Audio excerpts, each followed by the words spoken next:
ఎవరు మనకి కష్టాన్ని ఇస్తారు, ఎవరు మనకి సుఖాన్ని ఇస్తారు? ఈ సుఖ దుఃఖాలు, ఈ దుఃఖము సుఖము కష్టము అన్నీ మన పూర్వ కర్మ మూలంగా వస్తున్నవి. ఏదో జన్మలో, ఈ జన్మలో లేదంటే ఏదో జన్మలో మనము, నువ్వు కానీ నేను కానీ ఏదో పాపం చేసాము, తప్పు చేసాము, అందుకనే ఈ దుఃఖం మనకి వస్తుంది. ఎవరిని నిందించగలము మనము? ఈ దుఃఖానికి కారణం నువ్వేనని ఎవరిని నిందించగలము? నీ మూలంగా దుఃఖం వచ్చిందని ఎవరిని నిందించగలము? దయచేసి నువ్వు చింతించు మాకు అని తల్లి సునీచి చెప్పింది అనమాట. అయినా ధ్రువుడు ఒక తీవ్ర ఉత్కంఠతోని అడిగాడనమాట, అమ్మ భగవంతుడు హరి విష్ణు ఎక్కడ ప్రాప్తిస్తాడు, ఎక్కడ దొరుకుతాడు, ఎక్కడ ఉంటాడు, దయచేసి చెప్పగలవు అంటే అప్పుడు తల్లి చెప్పిందనమాట, నేను విన్నాను నాయన, భగవంతుడు అడవిలో ఉంటాడు, భగవద్ ధ్యానం చేస్తే అడవిలో ప్రాప్తిస్తారు, భగవంతుడు ప్రాప్తిస్తాడు. తల్లికి తెలియదు అనమాట ధ్రువుడి యొక్క హృదయం ఇలాగ దెబ్బతిన్నది అనేసి. ఈ విధంగా చెప్పింది అనమాట తల్లి సురీచి.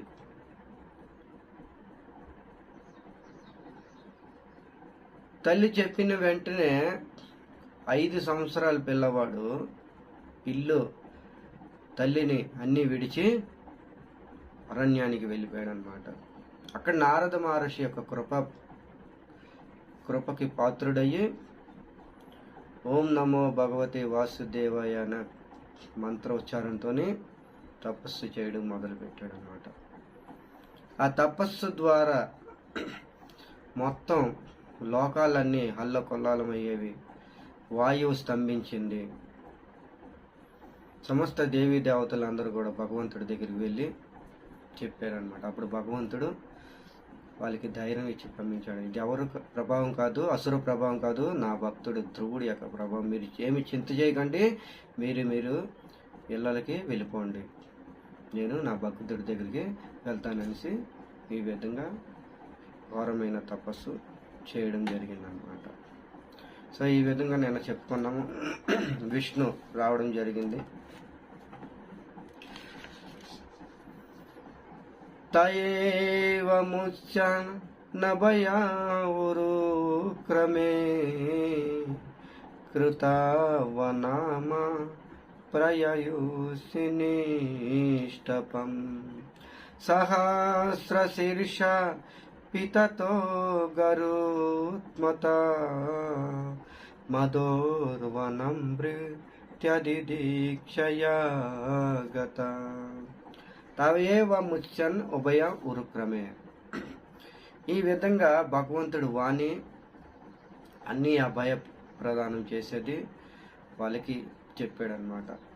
దేవతలకు మీరేం నిశ్చింతంగా ఉండండి, మీరు వెళ్ళిపోండి, నేను ధ్రువుడి దగ్గరికి వెళ్తాను. ఉరుక్రమే అని నేను దాన్ని చెప్పుకున్నాం ఎంతో. సో ఈ విధంగా మధువనము భగవంతుడు ప్రవేశించాడు అనమాట. ఇక్కడ మైత్రేముని ఈ విధంగా చెప్తున్నాడు అనమాట. సవేదియాయో గవిపాక తీవ్రయా హృత్పాద్మకోశే రుతితం తడీత్పదం తిరోహితం సహసైవ పలాక్ష్యం బహిస్థితం తదవస్తదర్శ బహిస్థితం తదవస్తదర్శ. సో ఈ విధంగా ఇక్కడ మైత్రేముని ఏం చెప్తున్నారంటే సవైదియ యోగపాక తీవ్రయ. భగవంతుడు ఎప్పుడైతే వైకుంఠం నుంచి గరుడు వాహనం మీద వచ్చాడో ఏం చూశాడు? అక్కడ ధ్రువుడు ధ్యానం చేస్తున్నాడు అనమాట. యోగ విపాక తీవ్రయ ఇక్కడ శ్లోకంలో చెప్పడం జరిగింది. మైత్రేముని చెప్తున్నారు ఏంటి? ఎప్పుడైతే ధ్రువుడిని చూశాడు, ఏ విధంగా చూశాడు? యోగ విపాక తీవ్ర ధ్యానం చేస్తున్నాడు అనమాట. తీవ్ర ధ్యానం అంటే తీవ్ర తపస్సు చేస్తున్నాడు. తపస్సు మరి ఏ యుగంలో చేస్తారు? సత్యయుగంలో తపస్సు చేస్తారనమాట. ఇది సత్యయుగం కాలం నాటిది. దీన్ని బట్టి మనం అర్థం చేసుకోవచ్చు. తీవ్రమైన ధ్యానం, తపస్సు చేస్తున్నాడు అనమాట. ధ్యానము ఎలా చేస్తున్నాడు? యోగ విపాక తీవ్రమైన ధ్యానం చేస్తున్నాడు. భగవంతుడి కోసము, ఆ విష్ణు కోసము తీవ్రమైన ధ్యానం చేస్తున్నాడు.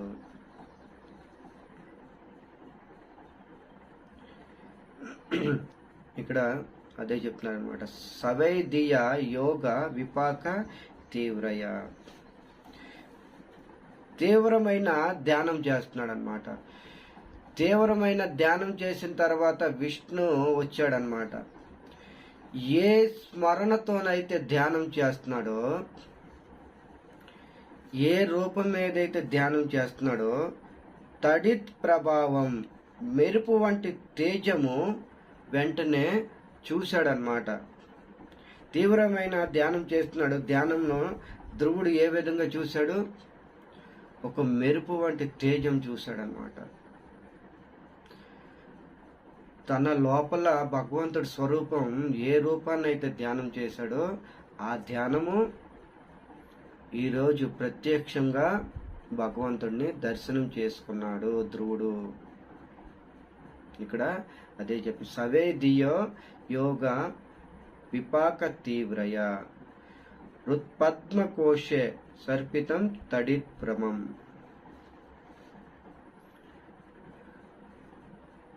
ధ్రువుడు ధ్యానంలో ఏ స్వరూపాన్ని అయితే దర్శనం చేసుకున్నాడో, ఆ స్వరూపమే ఒక మెరుపు తీగలాగా ఆయనకి దర్శనమయ్యింది. ఒక మెరుపు తేజము వంటితో, ఒక మెరుపు తేజముతో కూడిన ఒక తేజస్సుతో కూడిన భగవంతుడిని దర్శనం చేసుకున్నాడు అన్నమాట.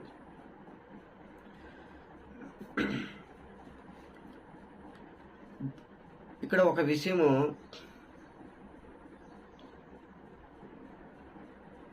మనం అర్థం చేసుకోవచ్చు. భగవంతుడు వచ్చాడు ధ్రువుడిని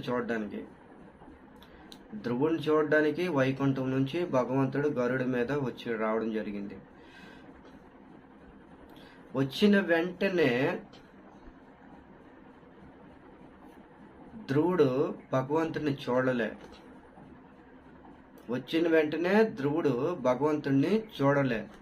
భగవంతుడు అక్కడ నిలబడి ఉన్నాడు. ధ్రువుడు ఓం నమో భగవతే వాసుదేవాయ అని ధ్యానం చేస్తున్నాడు. ఇక్కడ భగవంతుడు ఆలోచించాడు అనమాట. ఏ స్వరూపం కోసమైతే ధ్రువుడు ధ్యానం చేస్తున్నాడో, ఆ స్వరూపాన్ని నేను ఇక్కడ ఉన్నాను. ఇక ఈయన కళ్ళు మూసుకొని ధ్యానం చేయనవసరం అవసరం ఏముంది అని భగవంతుడు తన హృదయంలోనే ప్రవేశించి ఆల్రెడీ ఉన్నాడు. హృదయంలో ఉన్న భగవంతుడితో ధ్యానం భగ్నం చేసేలాగా కల్పించాడు అనమాట. ఇక్కడ మనకి అర్థమవుతుంది. ఎప్పుడైతే ధ్యానం భగ్నం అయిపోయిందో, అప్పుడు కళ్ళు తెరిచి చూస్తే ఎదుట భగవత్ స్వరూపం దర్శనమైంది. ఏ స్వరూపాన్ని అయితే ధ్యానంలో చూశాడో, ఆ స్వరూపమే లైవ్ లో చూశాడు అనమాట. ప్రత్యక్షంగా చూశాడు ఈరోజు ధ్రువుడు. మరి ఇక్కడ ఒక విషయం ఆలోచించవలసి వస్తుంది అనమాట. ఆలోచించవలసిన విషయము ఉంది. భగవంతుడిని దర్శనం చేసుకోవాలంటే ఈ భౌతిక నేత్రాలతో అది కుదరని పని. ఎందుకంటే భగవంతుడు ఆధ్యాత్మికం, మనము భౌతికముతోని ఆధ్యాత్మికతో సంబంధం ఎప్పుడు కుదరదు. అది చూడడం కుదరదు. కొన్ని భౌతిక వస్తువులే భౌతిక దాంతోనే మనం చూడలేము. అలాంటిది ఈ భౌతిక నేత్రాలతో ఆధ్యాత్మికను మనం ఎలా చూడగలము? చూడలేము. మరి ఇక్కడ చూశాడు అనేసి మైత్రేయ ముని చెప్తున్నారు. ఇక్కడ అంటే భగవంతుడు ఈ శరీరంతో, ధ్రువ మహారాజు ఈ శరీరంతోనే భగవద్ దర్శనం చేసుకున్నాడు. ఇక్కడ అదే సవేదియ యోగ విపాక తీవ్రయ వృత్పాత్మ కోసే, హృదయంలో ఏదైతే భగవంతుని దర్శనం చేసుకున్నాడో స్ఫురితం తడిద్భమం, హృదయంలో దర్శనం చేసుకున్న భగవంతుడు ప్రత్యక్షంగా ఈరోజు ధ్రువుడు దర్శనం చేసుకున్నాడు. ఇది ఎలా అవుతుంది? భౌతికమైన వస్తువునే భౌతిక నేత్రాలతో కొన్ని చూడలేము. అలాంటిది భౌతిక నేత్రాలతో భగవంతుడు ఆధ్యాత్మిక సచ్చిదానంద స్వరూపమైన విగ్రహాన్ని ఈ భౌతిక నేత్రాలతో ఎలా చూశాడు? దీన్ని మనం ఎలా అర్థం చేసుకోవాలి? ఇప్పుడు దీనికి ఒక ఉదాహరణ చెప్పుకోవచ్చు అన్నమాట. 2 ఇనప నాణ్యాలు మీ దగ్గర ఉన్నాం అనుకోండి. 2 ఇనప నాణ్యాలు మన దగ్గర ఉన్నాం అనుకోండి. 2 ఇనప నాణ్యాలు అనుకోండి. ఈ 2 ఇనప నాణ్యాలు, ఈ 2 ఇనప నాణ్యాలను కలిపితే ఇవి ఎప్పుడు అతుక్కోవన్నమాట. ఈ 2 అతకువు. ఈ రెండుటి మధ్యన అయస్కాంతం అనేది రెండుటి మధ్యన పెడితే ఇవి ఆటోమేటిక్గా దాని అంతటా అదే అతుక్కుంటవి. ఎందుకు? ఈ అయస్కాంతంలో ఏదైతే శక్తి పవర్ ఉందో దీనిలో కూడా ప్రవేశిస్తుంది. అయస్కాంతంలో ఉన్న శక్తి ఈ ఇనప నాణ్యంలోనే ప్రవేశిస్తుంది. అలాగే మన భౌతిక నేత్రాలతో, భౌతిక ఇంద్రియాలతోని భగవంతుడిని దర్శనం చేసుకోలేము. భగవంతుడిని దర్శనం చేసుకోవాలంటే ఇక్కడ మైత్రేముని చెప్తున్నాడు అనమాట. ఈరోజు ధ్రువ మహారాజు భగవంతుడిని దర్శనం చేసుకోండి. ఎలాగా? ఇక్కడ చెప్తున్నాడు. సవేదియాయో గవిపాక తీవ్రయా, సవేదియ యోగ విపాక తీవ్రయ, యోగం చేశాడు, భక్తి యోగం చేశాడు. భక్తి యోగేన పుంస, ఇది కేవలము భక్తి యోగం ద్వారానే పాసిబుల్ అవుతుంది. భక్తి యోగం ద్వారానే కుదురుతుంది అన్నమాట. భక్తి యోగం చేస్తే మన భౌతికమైన శరీరం కూడా, భౌతికమైన నేత్రాలు కూడా ఆధ్యాత్మికము అయిపోతాయి. ఇక్కడ అదే సవేదియ యోగ విపాక తీవ్ర భక్తి యోగం చేశాడు. మామూలు మనలాంటి చిన్న చిటికి భక్తి కాదు. ఏదో 4-10 మాలలు చేస్తున్నాం, 16 మాలలు చేస్తున్నాం, పక్కన పెట్టడం అయిపోయింది. అలాంటి భక్తి కాదు. తీవ్ర ఉత్కంఠ లాలస, తీవ్రమైన భక్తి. ఇక్కడ అదే తీవ్రయ, యోగ విపాక తీవ్రయ, తీవ్రమైన భక్తి అన్నమాట. మనలాంటి చస్తూ బతుకుతూ భక్తి చేయలే ఇక్కడ ధ్రువుడు. అలాంటి భక్తి చేసే వాళ్ళకి భగవంతుడు ఆధ్యాత్మికమైన యొక్క దృష్టి తగలగానే మన శరీరము, మన ఇంద్రియాలని భౌతికం నుంచి ఆధ్యాత్మికం అయిపోతాయి. అప్పుడు ఈ నేత్రాలతోనే, ఈ శరీరంతోనే, ఈ నేత్రాలతోనే భగవంతుని చూడగలము. ఈ శరీరంతోనే భగవద్ధామానికి కూడా వెళ్ళగలము. ఇది భక్తి యోగేన పుంస. వ్యాసముని అక్కడ ప్రథమ స్కందంలో చెప్తున్నాడు, ఇక్కడ ధ్రువ మైత్రే కూడా అదే చెప్తున్నాడు అనమాట. కేవలం ఇది భక్తి యోగం ద్వారా సాధ్యమవుతుంది. అలాగైతే మీకు ఇప్పుడు అయస్కాంతం ఉదాహరణ చెప్పాను.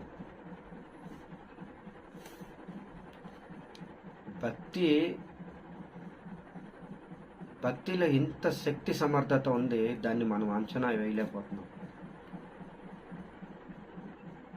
భక్తి ద్వారా ఏదైనా సాధ్యమవుతుంది. భక్తి అంటే ఏంటి? భక్తి అంటే హారతులు ఇవ్వడము, దియా ఇవ్వడము, అగరబత్తీలు చూపించడము, పుష్పాలు చూపించడం, అది ఇది చేయడం భక్త్యా? భక్తి అంటే అది కాదు. భక్తి అంటే సింపుల్గా ప్రేమ.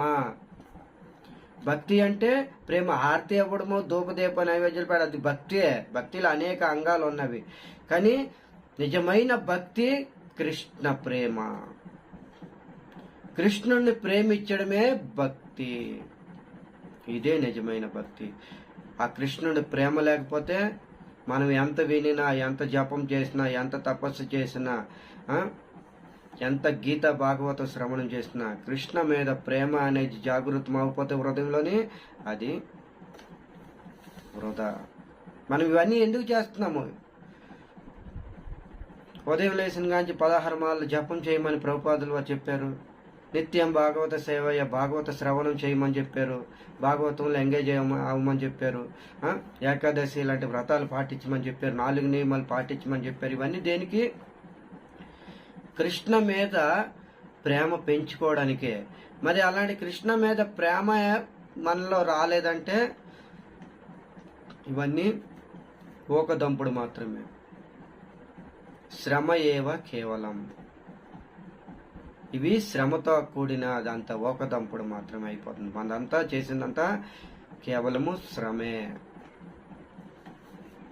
అల్టిమేటెడ్ గా కృష్ణుని ప్రేమించాలన్నమాట. ఈ భాగవతం దేనికి? భాగవతం అంటే ఏంటి? భాగవతం అంటే కృష్ణ ప్రేమ రూపమైన గ్రంథం అన్నమాట. కృష్ణ ప్రేమ హృదయంలో జాగృతం అవుతుంది ఈ భాగవతం చదివిన వినిన. ముఖ్యంగా చదివితే కాదు, వింటే. శ్రవణం, భాగవత శ్రవణం చేస్తే కృష్ణ మీద ప్రేమ ఉత్పన్నమవుతుంది అన్నమాట. ప్రేమమయ గ్రంథం ఇది. భగవద్గీత ధర్మమయ గ్రంథము, శ్రీమద్ భాగవతము ప్రేమమయ గ్రంథము. ఇలాంటి భాగవతం కృష్ణ కథలు వినే కదా రుక్మిణీదేవి కృష్ణుని ప్రేమించింది. లేదంటే కృష్ణుడిని ఎప్పుడైనా రుక్మిణీదేవి చూసిందా? జీవితంలో ఎప్పుడూ చూసుకోలే. వాళ్ళిద్దరూ ఫేస్బుక్లో చూసుకోలేదు, యూట్యూబ్లో చూసుకోలేదు, ట్విట్టర్లో చూసుకోలేదు, ఏ ద్వారా కూడా చూసుకోవడం జరగలేదు. మరి కృష్ణుడి మీద ఇంత అనురాగం, ప్రేమ ఎలా కలిగింది? దానికి కారణము కృష్ణ కథ, శ్రీమద్ భాగవతము. నిరంతరము సాధు సన్యాసులు భీష్మకుడి ఇంటికి వచ్చేవారు అనమాట. భీష్మకుడు అంటే రుక్మిణీదేవి యొక్క తండ్రి. వాళ్ళ ఇంటికి విదర్భ దేశం, విదర్భ రాజ్యానికి భీష్మకుడి ఇంటికి నిరంతరం సాధు సన్యాసులు వచ్చేవారు. ఆ సాధు సన్యాసుల నోటి నుండి నిత్యం భాగవత శ్రవణం, కృష్ణ శ్రవణం చేసేదన్నమాట. శ్రుత్వా గుణాన్ భువన సుందర శృణ్వతాంతే. శ్రుత్వా గుణాన భువన సుందర. ఏ కృష్ణ, శ్రుత్వ నేను మీకోసం విన్నాను. భువన సుందర, ఏ భువన సుందర, ఏ ముల్లోకాలకి సుందరడా, నేను మీకోసం పదే సార్లు సాధు సన్యాసం నుంచి, మహాత్ముల నుంచి మీ యొక్క లీలలో, మీ యొక్క రూపము, మీ యొక్క లీలలు అన్ని కూడా పదే సార్లు భాగవతం మాధ్యమం నుండి వినడం జరిగింది. వినిన తర్వాత నా మనసు నిర్లజ్జితం అయ్యి నీ వైపు పరుగు తీస్తుంది. నా మనసు లజ్జ, సిగ్గు వదిలి పరుగు తీస్తుంది. ఇది ప్రేమ, ఇది భక్తి, ఇది నిజమైన భక్తి, ఇది నిజమైన ప్రేమ. అల్టిమేటెడ్గా భాగవతం వినడం కానీ, జపం చేయడం కానీ, ఇవన్నీ దేనికి? భగవత్ ప్రేమ ఉజ్వలించడానికి, హృదయంలో భగవత్ ప్రేమ వికసించడానికి. మరి ఆ ప్రేమ వికసించట్లేదంటే ఇవన్నీ ఎక్కడో తేడా జరుగుతుంది అని మనం అర్థం చేసుకోవాలి. సరిగా చేయట్లేదు అన్నమాట. ఇక్కడ అందుకని చెప్తున్నాడు, యోగ విపాక తీవ్ర యోగం, భక్తి యోగం చేశాడనమాట. తీవ్ర భక్తి యోగం. భాగవత శ్రవణం చేయడం ఒక భక్తి యోగము. మనం అనుకోకూడదు ఏదో ఈ రోజుల్లో అన్ని క్లాసులు ఎక్కువ, జూమ్ ద్వారా అది ఇది అనేసి. వినడము ఒక భక్తి యోగము. మీరు గంట క్లాసు విన్నారంటే ఆన్లైన్లో కానీ, ప్రత్యక్షంగా కానీ, పరోక్షంగా కానీ ఒక భక్తి యోగమే, ఒక భక్తి చేసినట్టే. మీరు వింటూ కూడా అన్ని కార్యక్రమాలు చేసుకోవచ్చు. శ్రద్ధగా వింటే ఇంకా ఫలితం ఉంటుంది. లేదంటే ఇంటి కూడా అన్ని కార్యక్రమాలు చేసుకోవచ్చు. కృష్ణుడు గీతలు కూడా అదే చెప్తున్నాడు. నువ్వు ఏ పరిస్థితుల్లో ఎలా ఉన్నా మాం అనుస్మరణ్ తస్మాత్ సర్వేసు కాలేసు. ఏ అర్జున, తస్మాత్ సర్వేసు కాలేసు, అన్ని కాలాల్లో అన్ని సమయాల్లో మాం అనుస్మరణ్, నా స్మరణ చెయ్యు. యుద్ధం చెయ్యి అంతే. అర్జునుడు క్షత్రియుడు కాబట్టి యుద్ధం చేయమన్నాడు. వ్యాపారం అయితే వ్యాపారం చేయండి, వ్యవసాయం అయితే వ్యవసాయం చేయండి, ఉద్యోగం అయితే ఉద్యోగం చేయండి. కానీ ఒకటి మాత్రం మర్చిపోమకండి, ఏంటి? అనుస్మరణ, కృష్ణుడు స్మరణ, కృష్ణ స్మరణ, కృష్ణ నామము. మనం యొక్క ఫీల్డ్లో ఉంటూ మన ఉద్యోగ ధర్మం నెరవేరుస్తూ ఈ భక్తి నామ, భగవత్ నామం, భగవత్ స్మరణ అనేది మర్చిపోకూడదు. అలా చేస్తే ఉద్యోగం కూడా భక్తి అయిపోతుంది, వ్యాపారం కూడా భక్తి అయిపోతుంది. భక్తి చేయడానికి కేవలం ఇల్లు వాకులు వదులుకొని అరణ్యాలు తిరగడం, మందిరాల చుట్టూ తిరగడం అదే కాదు. అది చేస్తే ఇంకా మంచిది. కానీ ఈ విధంగా కూడా చెయ్యొచ్చు. భగవద్గీతలో కృష్ణుడు చెప్పాడు, భక్తి అంటే ముండను కొట్టుకొని, గుండు కొట్టించుకొని, పిలక పెట్టుకొని, అన్నీ వదిలి వెళ్ళిపోవడం అంటే భక్తి కాదు. చాలా మంది అందుకనే జడుస్తూ ఉంటారు. కృష్ణ చైతన్యంకి రావడము, కృష్ణ చైతన్యంకి వస్తే ఇవన్నీ చెయ్యాలేమో. ఏం అవసరంలే. భగవద్గీత అందుకనే చదవండి. భగవద్గీత ఫిలాసఫీ గ్రంథము, సిద్ధాంతంతో కూడిన ధర్మమేయ గ్రంథం అన్నమాట. భాగవతం ప్రేమమయ గ్రంథం అయితే, గీత ధర్మమయ గ్రంథం. ధర్మం చెప్పాడనమాట కృష్ణుడు. ఏ ధర్మం? శరీరంకి ఒక ధర్మం ఉంటుంది, ఆత్మకు ఒక ధర్మం ఉంటుంది. సవై పుంస పరో ధర్మం యథోర్భక్తి అధోక్షచ. మనిషికి, ఒక గృహస్థుడికి 2 ధర్మాలు ఉంటాయి. ఒకటి ఆత్మధర్మ, 2 శరీర ధర్మ. శరీర ధర్మ నెరవేరుస్తూ ఆత్మధర్మ నెరవేర్చాలన్నమాట. 2 ట్రాక్లు లాంటివి, 2 పట్టాలు లాంటివి అన్నమాట. ఇందులో ఏది కూడా వదలకూడదు. శరీర ధర్మం కోసం పని పాటలు చేయాలి, ఉద్యోగం వ్యాపారం చేయాలి. అలాగే అది చేస్తూ ఆత్మ పోషణ కోసం కూడా భాగవత కథ కూడా వినాలి, హరినామ సంకీర్తన చేయాలి, హరే కృష్ణ మహామంత్రం జపం చేయాలి. ఈ 2 పట్టాలు లాంటివి. అప్పుడే ఈ 2 పట్టాల మీద ట్రైన్ అనే మన జీవిత బండి శుభ్రంగా నడుస్తుంది.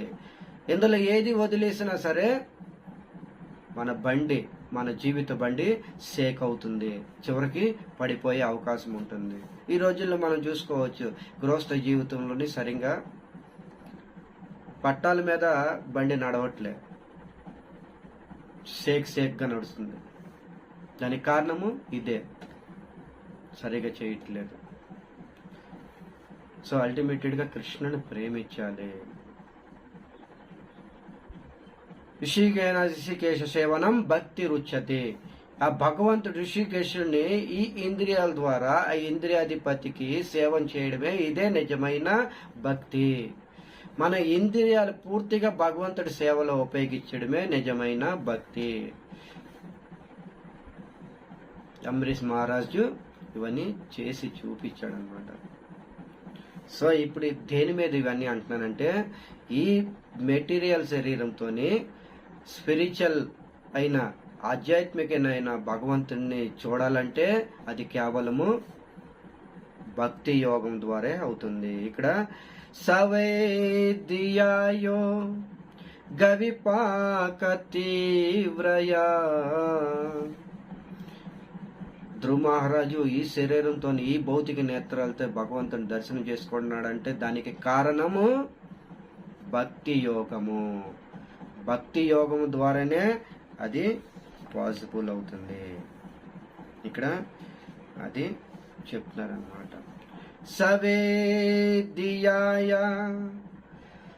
గవిపాక తీవ్రయా హృత్పద్మకోశే పరితం తడేద్భ్రమం తిరోహితం సహసైవ పలాక్ష్యా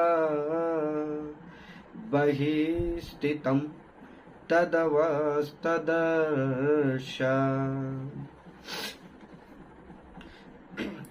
ఎప్పుడైతే భగవంతుడు నిలబడి ఉన్నాడు, అయినా సరే ఆయన చూడడం లేదు, ధ్రువుడు చూడడం లేదు. ధ్యానము భగ్నం చేశాడనమాట. హృదయంలో భగవంతుడు ఉండి ఆ ధ్యానాన్ని భంగం చేశాడు. భంగం చేసిన తర్వాత ఆ ధ్యానములో చూసిన భగవంతుడు ఇక్కడ దర్శనం చేసుకున్నాడు. ఏ హృదయంలో అయితే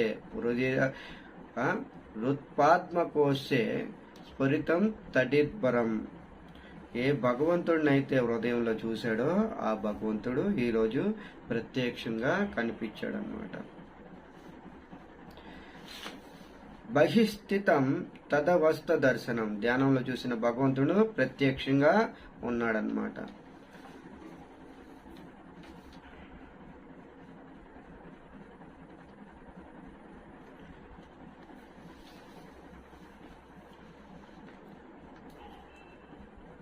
వెంటనే ధ్రువుడు ఆ భగవంతుడిని చూసి తర్వాత చెప్తున్నారనమాట మైత్రేయ ముని, తద్దర్శనేన గత సాధ్య సంక్షిత, తద్దర్శనేన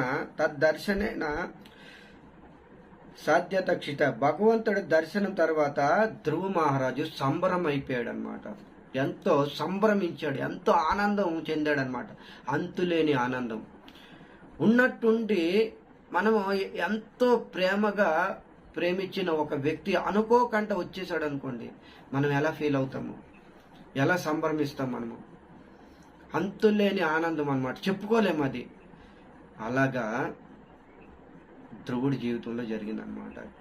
ఏ భగవంతుడి కోసమైతే నేను ధ్యానం చేశాను, ఆ భగవంతుడు ఒక సాధారణ వ్యక్తి, ఒక వ్యక్తి కోసం ఎంతో చింతన చేస్తే ఆ వ్యక్తి వస్తే ఆనందం పొందుతామే మనము.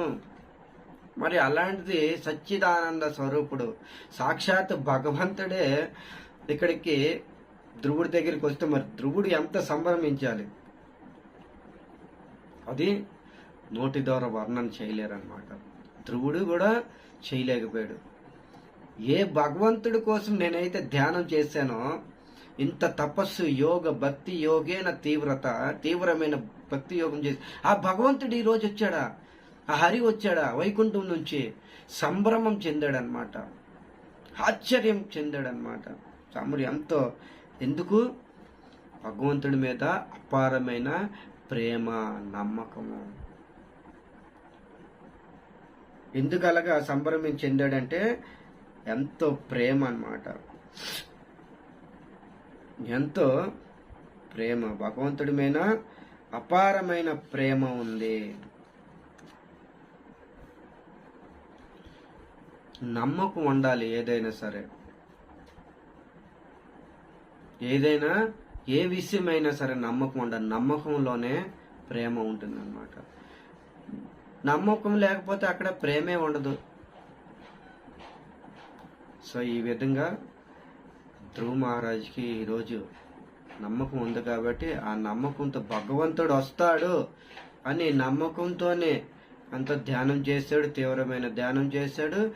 ఆ నమ్మకాన్ని నిలబెట్టడానికి విష్ణు కూడా వచ్చాడు. మనకు నమ్మకం ఉంటే ఖచ్చితంగా భగవంతుడు వస్తాడు, భగవంతుడిని మనం చూస్తాము. ఇందులో ఎటువంటి సందేహం లేదు. సో మిగతాది రేపు మిగతా శ్లోకం మైత్రేయ ముని ఏం చెప్తున్నారు ఇక్కడ మనం తెలుసుకోవడానికి ప్రయత్నం చేద్దాము. అంతవరకు సెలవు. హరే కృష్ణ.